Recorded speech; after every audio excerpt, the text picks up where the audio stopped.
Sprinkler आणि फवारणी करणारे ड्रोन. आता पाणी द्यायला पाईप ओढत बसायचं नाही, उन्हात उभं राहून फवारणी करायची गरज नाही.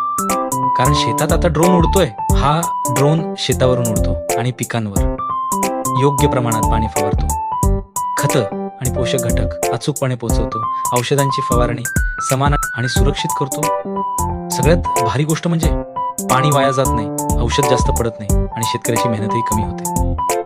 आज आम्ही आलो आहोत फुलांसाठीच्या प्रदर्शनात, जिथे प्रत्येक पाऊल टाकताच रंग बदलतात आणि मन प्रसन्न होतं. इथे पाऊल ठेवलं की सगळीकडे फुलांची उधळण दिसते. लाल, पिवळी, गुलाबी, जांभळी प्रत्येक फूल जणू काही वेगळीच गोष्ट सांगते. कुठे गुलाबांची रांग, कुठे झेंडूंची सजावट, तर कुठे दुर्मिळ आणि आकर्षक फुलं पाहायला मिळतात. फोटो काढायला ही जागा म्हणजे एकदम परफेक्ट. लोक निवांत फिरतायत, हसतायत, फुलांचा आनंद घेतायत. इथे आल्यानंतर थोडा वेळ सगळा ताण विसरायला होतो. हे प्रदर्शन म्हणजे फक्त फुलं पाहणं नाही, तर निसर्गाशी थोडा वेळ जोडून घेणं आहे. कुटुंबासोबत, मित्रांसोबत किंवा फक्त स्वतःसाठीही ही जागा खूपच सुंदर अनुभव देते.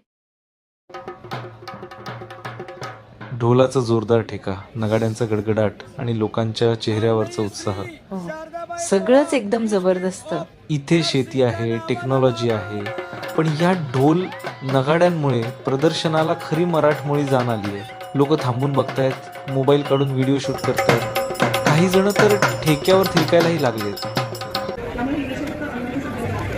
खूप फिरून झाल्यावर भूक लागली. मग आम्ही थेट खाण्याच्या स्टॉलवर गेलो आणि मस्त नाचणीची इडली व नाचणीचा शिरा घेतला. थोडी विश्रांती घेतल्यानंतर